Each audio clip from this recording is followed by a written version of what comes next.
Welcome to Peak Vitality, a podcast designed to empower women to defy aging and live life to the fullest. I'm your host, Laura Comfort, Harvard graduate, lifetime biohacker, wellness expert, singer, model, entrepreneur, and mother of twins in my 50s.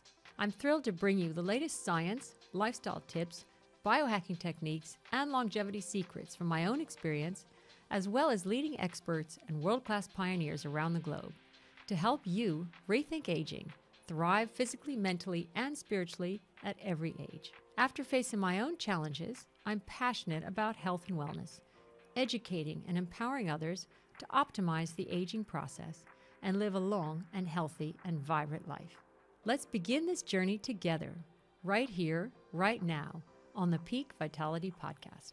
So, welcome to a new episode of the Peak Vitality Podcast. Today, I have the pleasure of introducing you to Yalda Alaoui, who has famously created the EBS lifestyle, which I know you've helped hundreds of women.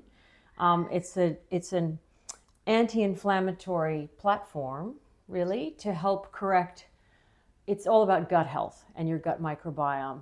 And as some of us know, your gut is linked to everything in the body. It can affect your mental health. It can affect your autoimmune issues. And if you have chronic stress, which can lead to chronic inflammation, that can lead to all other age-related disease, decline, cancer, and the rest of it. So we will get into more detail, but I would love to hear your story and what led you into this wonderful area. First, Laura, thank you so much for having me here. I remember when we first met in a gym class. It's been a long time. It's been a long time. I know. And we're both super health focused. Yeah. It's so nice to talk to other people who have similar interests. So my journey into creating the Eat, Burn, Sleep lifestyle, which is an anti-inflammatory lifestyle that I launched in 2019. At that time, people didn't really talk about inflammation. They were talking mainly about gut health, which is very important because poor gut health can lead to chronic inflammation. But the thing is, chronic inflammation is the cause of 80% of deaths. Yeah. So right now, everyone's talking about longevity. And so there's a big focus on chronic inflammation. And the way I discovered the importance of lowering your chronic inflammation was through a personal health journey. So I'm 47 now, but at the age of 29, during my first pregnancy, I got diagnosed with an autoimmune disease. So this was in 2007. And then women are more prone to stress and autoimmune issues. And so that's why this is all so relevant. Yeah, so autoimmune affects many more women than men. So it runs in my family. My mom had an autoimmune issue, has Hashimoto's, which is a thyroid issue. My maternal grandmother had something very rare called systemic scleroderma, where your body produces too much collagen, but that means that your body hardens, your organs harden, your skin hardens, and that really increases your mortality. And I developed an autoimmune during my first pregnancy because during pregnancy, immunity gets altered. You know, you hear some people who have new allergies or get rid of allergies during a pregnancy, and then things change afterwards or revert back to how they were. Unfortunately for me, it triggered this thing. There were other factors. It was not just the pregnancy, and I realized that later after many years of research. So I had the first autoimmune diagnosis in 2007, second one in 2012. The second disease was a very rare blood disease called autoimmune hemolytic anemia. The first one is a digestive disease that's quite common. I had anemia when I was pregnant. So anemia is common. So when we become pregnant, our blood volume increases and that dilutes iron. And so many pregnant women are anemic. And at the beginning, in fact, it's very interesting you say this, the doctor I was seeing dismissed my symptoms, thinking it was just anemia you get in pregnancy. Except the kind I had, my body was destroying my red blood cells and was potentially fatal. Okay. So I almost died. my hemoglobin went down to dangerous levels. So healthy hemoglobin is between 12 and 14. At 8, you need a blood transfusion. When I got tested and hospitalized, I was at 4.7. At 4, you're in a coma. At 3, you're dead, basically. So I was, hanging off a thread. I lost that pregnancy because that autoimmune thing got triggered during another pregnancy. So I had my son, the first pregnancy where I had ulcerative colitis diagnosed, inflammatory bowel disease. Then I had my second son, JJ. That pregnancy went well. In fact, my body went into remission because, things can change positively or negatively. In that instance, it was positive. And then I had this other disease diagnosed. And to cut a very long story short, my body didn't respond to medication the way doctors were hoping for. So I was being kept alive with blood transfusions, and you develop antibodies, and you can't do this internally, like being transfused. I had a platelet disorder, so Did I had you? a blood clotting disorder. So I would get out of bed and lose 1.5 liters of blood. So I was in and out of hospital. So After giving birth? during the pregnancy. No way. Yes. So they had to. When you had the twins? Yes. Gosh. Yes. And they That is they serious. discovered it because I lost nearly 2 liters of blood when I had my third child, because she was C-section. So then they discovered that I had this blood clotting issue. So What is that's it why- called? It's just a platelet disorder. It's kind of like this, So anyway, I'm just sympathizing because because I have to have platelets and transfusions and for that. And, so I had a team of hematologists on board, and luckily we made it to 30 weeks.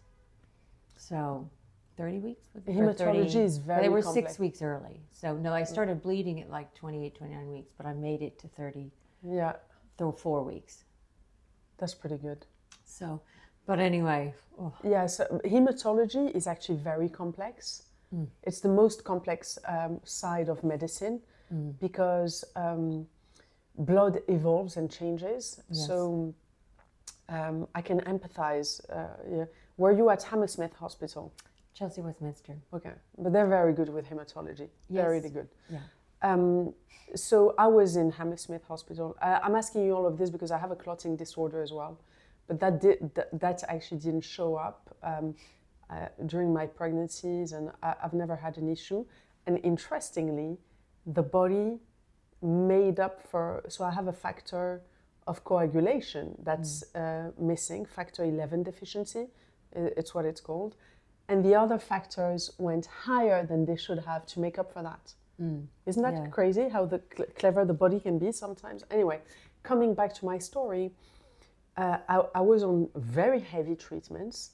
They stopped me from declining further, but they never got me into remission. So that's why I kind of took the matter in my own hands. And I did over 8 years of really deep research to try and understand the cause of my issues. Because if you understand the cause, you can then try to fix it. And I realized in 2013 that the thing in common between my two autoimmune was the inflammatory markers. Yeah. And that inflammatory markers were elevated for both. And if I put those down, I had better chances of getting into remission. Not necessarily. It doesn't it's not an exact science, but so I slowly tried through trial and error because I had a digestive issue and I could see the impact of the way I slept, the way I moved, the way I thought, the way I ate.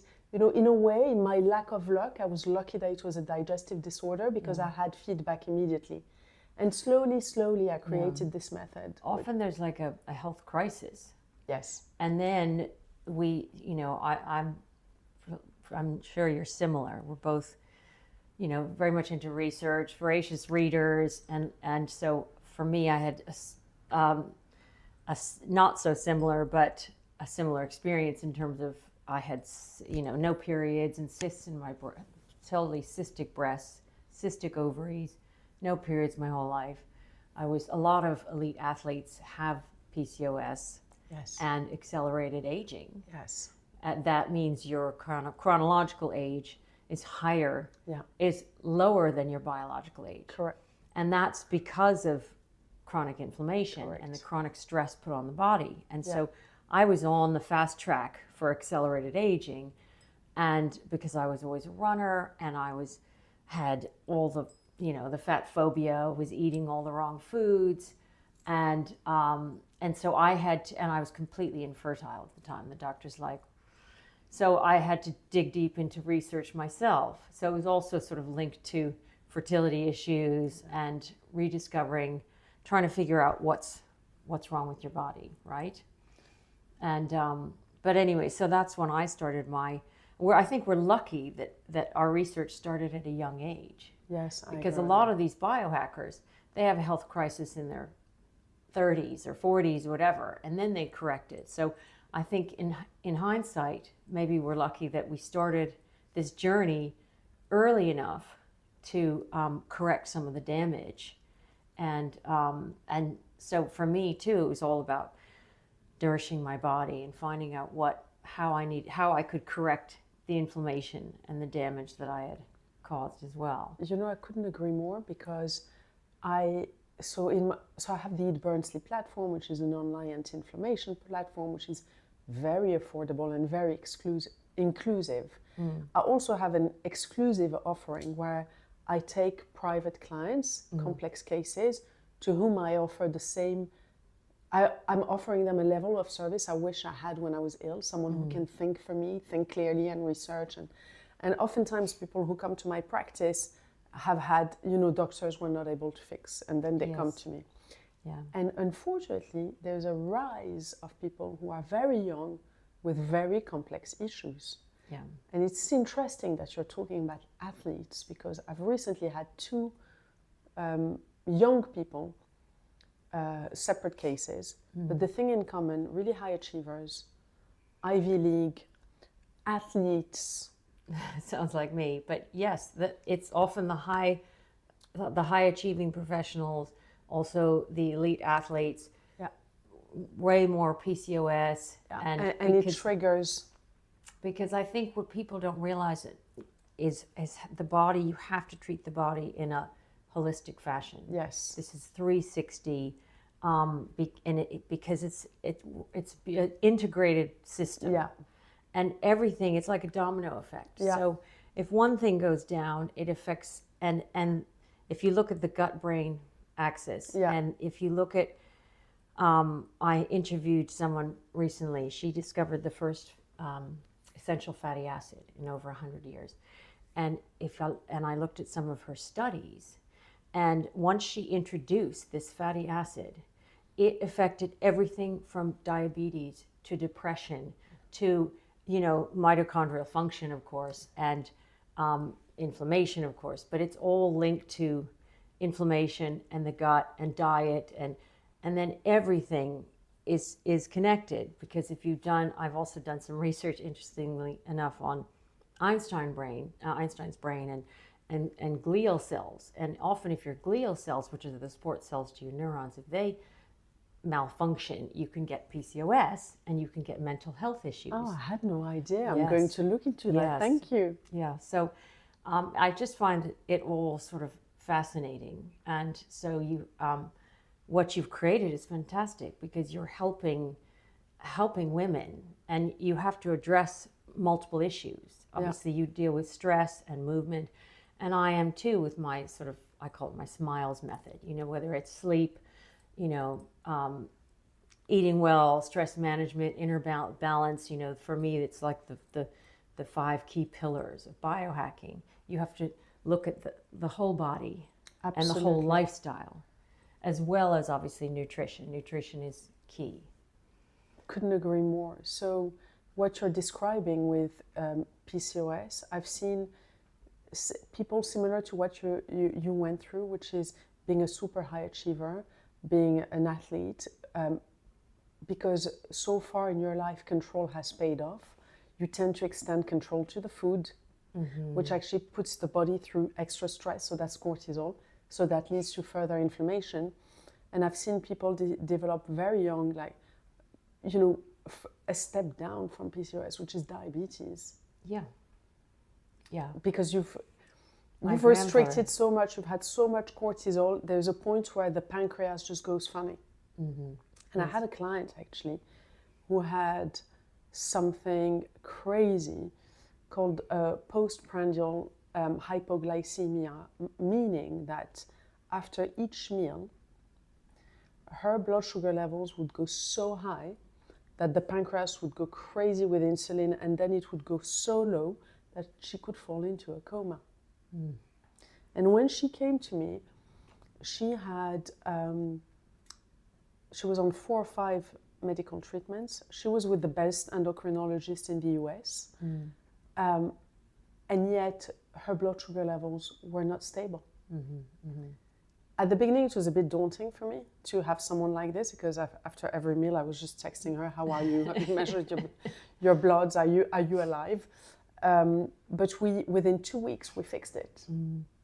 That's where, yes, I think that's amazing, and that's where I think I focus a lot on obviously eating the right foods, whether it's if you look at I think it was a Mayo Clinic recently did a study, and the typical American high-carb diet has over 400% chance of getting, I think it's dementia and Alzheimer's. And with a high-fatty Mediterranean diet, you have a 42 or 3% reduction, of course, in dementia. So I think that says it all. You have to look at your nutrition and your healthy fats and your polyphenols and your antioxidants and all that kind of stuff, but also focus on the order in which you eat foods. Absolutely. To stabilize Absolutely. your blood sugar levels. And I think a lot of women, especially, biohacking is more of I'd say a male-dominated arena, and a lot of women don't understand maybe the nuances. So biohacking is about stressing your body, but not overstressing it. So you have to be careful with everything from cold plunging, because we go into shock much quicker, to intermittent fasting. You don't want to push it too hard. Yeah. So I have, some berries and some nuts in the morning. Yeah. Even if I'm doing my intermittent fasting. Yeah, mimic fasting, just a little bit, so you don't trigger cortisol. And it's also, women's bodies are more complicated. So you have the hormone issues. So a lot of women don't know you could have like a high-fat snack late at night, and that boosts your progesterone during the night. So you don't have maybe the dip at 3 a.m. or whatever. So there are all these nuances that I'm sure that so many women would love to hear about. If you're dealing with complicated cases, it's I just find it fascinating. And also what you're saying is very true, because it's a male-dominated world, and men are much more resistant to shocks than we are. And also a lot of the studies were conducted on men, not women. Women were ignored for decades. Yeah, and that's terrible. So when it comes to things like cold plunges, intermittent fasting, for me, I've done, like you, I've done the research, and I was like, you guys are crazy. Just have a cold shower, for God's sake. Just have a cold shower, that's enough. Or I get in and I splash a bit. Yes, a bit. So when I go and do my sauna or my steam, there is a cold plunge where I go.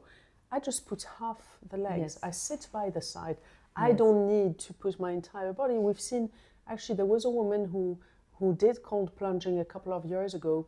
She had a cardiovascular incident, and then the NHS issued a warning saying for middle-aged women, which was a bit mean, but don't do that. Yes.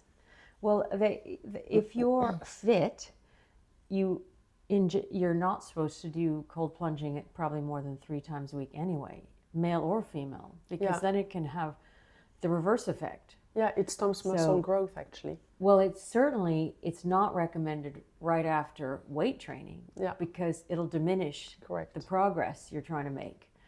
So I think, yes, we have to be careful what we pay attention to, and get the right information first. So, because, as we were just discussing, women are a bit more complicated.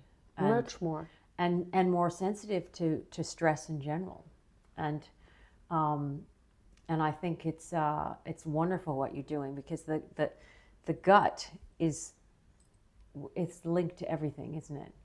But coming back to what you're saying about women more complicated, so after I created my method and after someone convinced me to share with other people, because at the beginning I was only thinking of fixing myself, I never thought of changing careers.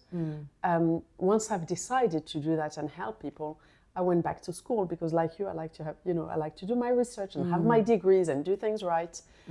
And during my first year of studies of biomedicine, we did the reproductive system. For the male reproductive system, there were 2 slides. For the female reproductive system, there were 49 slides. And I was like, well, here we go. It is much more complicated.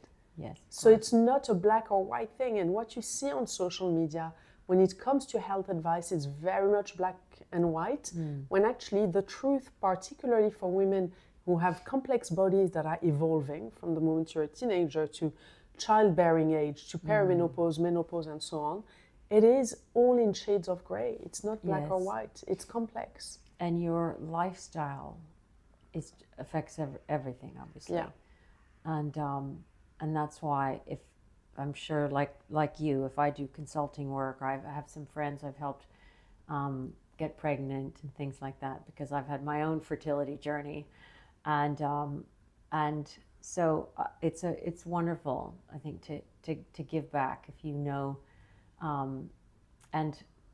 but there's so much misinformation out there as well. A lot. So you have to kind of get through that, and because obviously if they have problems with fertility, or if they have problems with mental health or whatnot, you're gonna a lot of people don't realize you can't just treat. I think that's why the medical schools need to change, and how you treat. And now I think that people are more aware of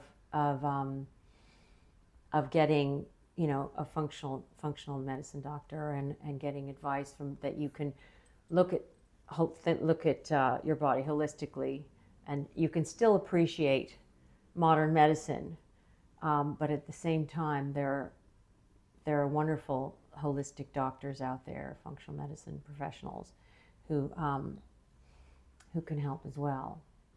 Yeah, and I want to say something that's a bit maybe not very nice to hear, but that is true. You're obviously a very intelligent woman, and you're a high achiever. So you were faced with these inflammatory issues, because infertility is really linked to chronic inflammation, and you did everything, and you yourself, you kind of fixed it with help of other people, but you had that realization. When I look at the health space today, it's terrible. It's like 80% of the people giving advice are mediocre. Yes, they're not very smart. That's what I'm saying. That's what I'm trying to tell women to take control back. And you really have to have a curiosity. You have to seek out help from the right people, advice from the right people, because because not everyone is going to have that knowledge or that training, and they're used to treating you once it's too late. Most doctors. Yeah. And we're talking about preventative health care. Yes. And how your lifestyle is the key to all of this in a way. And it starts with, obviously, you focus on movement and stress management and nutrition, and those are the things that I focus on as well, because that's all part of biohacking and longevity. And it's all linked to inflammation. And if you look at like blue zones, you think, okay, at first, what do they have in common? They actually have different diets. Yeah. They have different, obviously different locations. What do they have in common? Well, they have, a lot of them are near nature. Yeah. They all tend to have some form of movement, whether you're walking uphill to your village or you're gardening, or you're living by the sea, and then most importantly, it's stress. Yeah. It's a stress-free life. Yeah. And that is, if I look at my grandparents, 3 of my grandparents lived to 98. That's good genes there. So I'm very lucky. And both my parents were athletes. And I think my mother had a miscarriage when she was like 49 or something. Anyway, so I knew that, genetics are maybe 20%, 25%, and the rest is over 75% is lifestyle. Yeah. But I'm definitely lucky in the genetic section. So, but if you look at the blue zones, I look at my grandparents' life, and it's how you manage stress. And it's also if you have local produce, nutrient-dense diet, a variety in your diet. Obviously we were talking about polyphenols and healthy fats, how important healthy fats are. And a lot of it is what you don't eat as much as what you do eat. Yeah. So you're eliminating the endocrine disruptors. You're eliminating, at least in the blue zones, they're not having processed food, and they don't have as many plastics or as many. So I just thought that was. So I think that's the goal, right? Is to manage your stress, and to look at your when you have a consulting job, you analyze the lifestyle first and look at.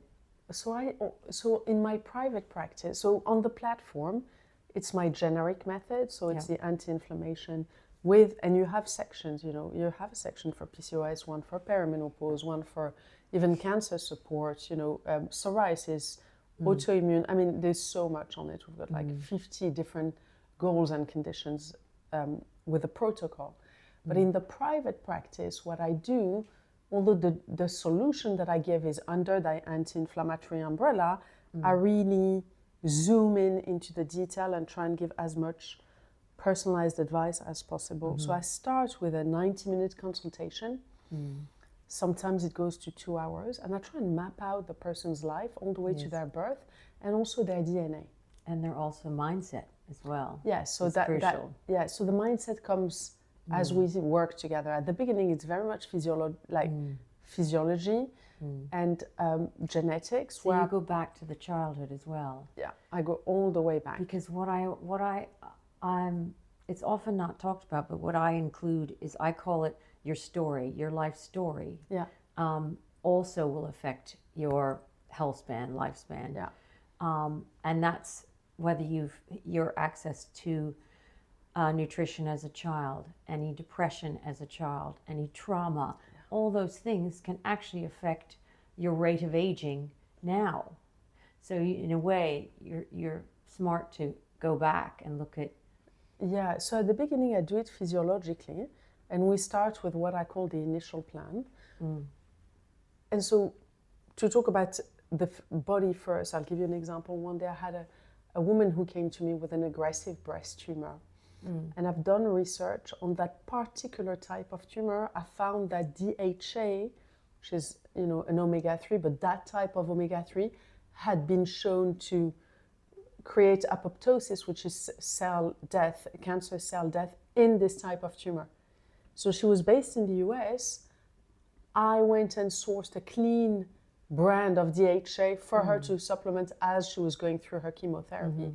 So anyway, I did this, protocol to support her body through the cancer treatment and to try and optimize the success of it, but also minimize the side effects. And touch wood, she's got the all clear. She's come the other way. I've seen her actually a couple of times since in London. She comes every year. We go for a little meal. So that's an example of what I do. I will, really push it. That's very exciting. On the psychological side, I had a client who had an autoimmune, and when that person came to me, that person couldn't come out of bed. A really bad state, had to stop working. It was a disaster.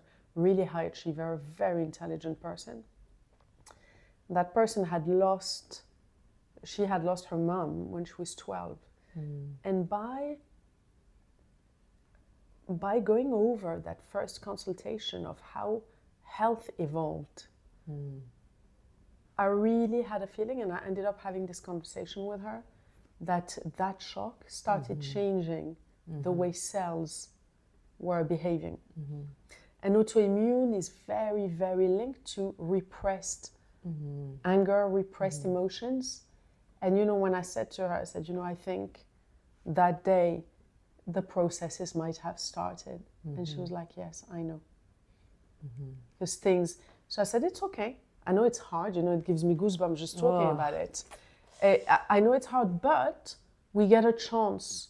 So we started looking at how it affected her relationships romantically, to have lost her mom at such a young age. And so issues of abandonment. Yeah, so we started, we started implementing better things. And I was like, okay, so let's this time, I want to, she was in a relationship that was coming to an end. I said, it's okay. Your challenge is to go through a breakup without drama. Let's do that. Because you love that person was a good person. If it's not working out right now, maybe it might work tomorrow. But why don't we use, because I knew that the drama side probably came from that loss at such an early age of a key figure in her life.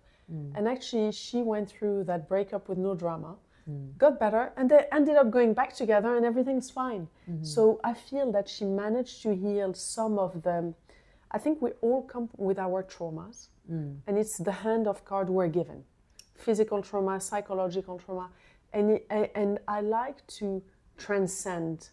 So I don't talk about it too much, but my autoimmune issues are definitely linked to things that happened emotionally to me. Well, your nervous system regulation is key to all of this. And for some people, they might, the parasympathetic versus the sympathetic. And my whole life was in fight or flight, perfectionist mode. I'm not good enough. It's not good enough. And that can destroy you. And so it's a balancing act, and you want to go into the rest and digest, exactly, which is the parasympathetic. And that's when you look at longevity, it's all about keeping your inflammation down, keeping your stress levels down, calming your nervous system, and nourishing and nurturing your body and your soul. Yeah, but when we tell people this, when we say keep your stress down, they don't know. Yes, so you have to give them techniques. So I think it's okay to accept that there is pain, because if you stop fighting the pain, or if you stop fighting the things that hurt you, somehow they start hurting less. Yes. It's like a surrendering. You're like, okay, just like when you have a headache, if you're fighting against the headache, it hurts more. If you're just accepting, somehow it hurts less. Because pain is very subjective. So I've done this with myself. I was like, okay, it's the hand of cards. You have to heal and feel safe to heal.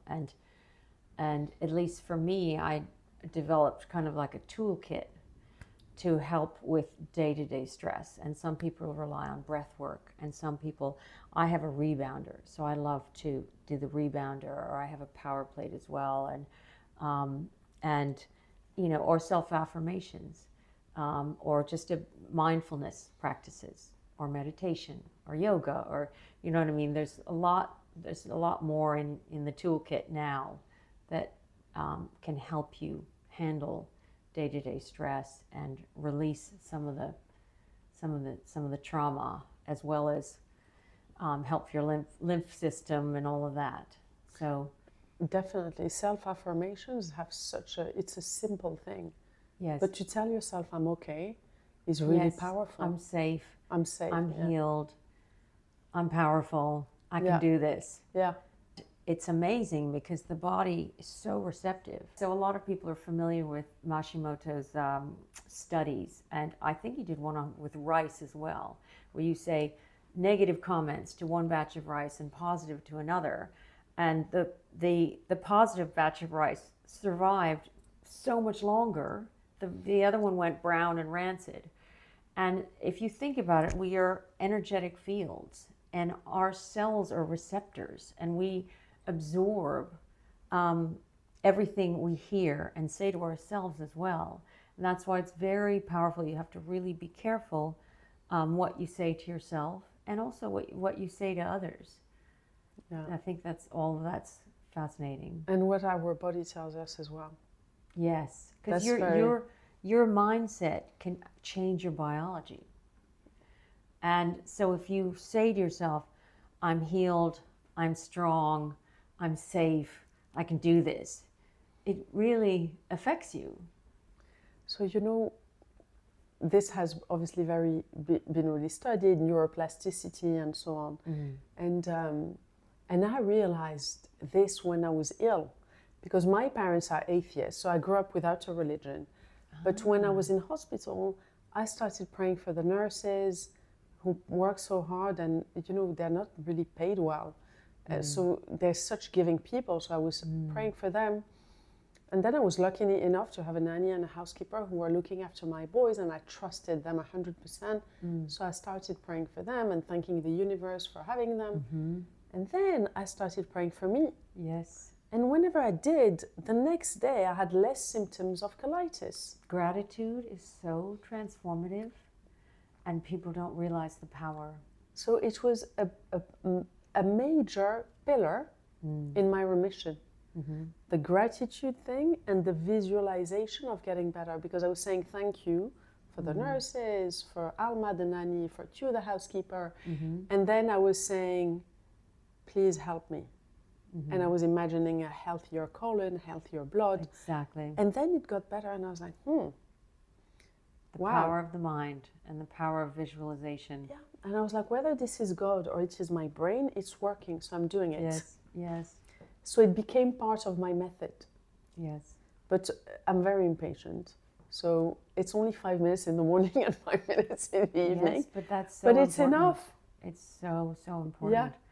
And I think, again, I was thinking back on the blue zones too. If you look at, a lot of them have either a strong faith or a form of, it's called ikigai, which in Japanese, where it's what gets you up in the morning. It's that sense of purpose. It's a power kind of greater than yourself. Yes. And especially the ikigai is where you have your sort of passion and your mission and your profession all kind of come together. Yes. And I feel like I'm just kind of hitting my ikigai now, and that having that passion and purpose is such a healthy driving force in your life. Yeah, and like the Japanese, it can be found in small things.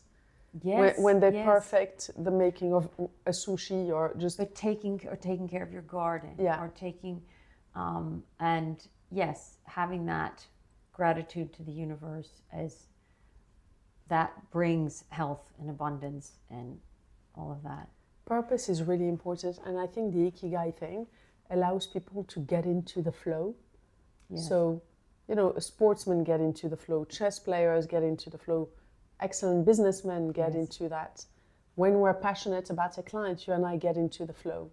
And I think, sometimes I get in the flow decluttering my home. It doesn't have to be big things. But the sense of, because it allows you to reconnect to the inside and to yourself. Yes, it's a form of alignment. Yeah. And nowadays, people always look out, they don't look in.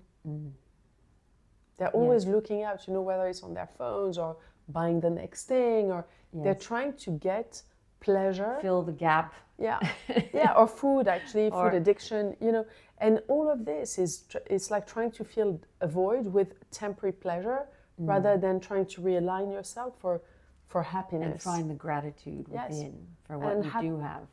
And happiness is, as you said, probably the number one factor for longevity. Yes, that vitality. Yeah. And that vitality, which makes us all human, which makes us connected. That's what leads us to creativity and leadership and joy and passion and all that stuff.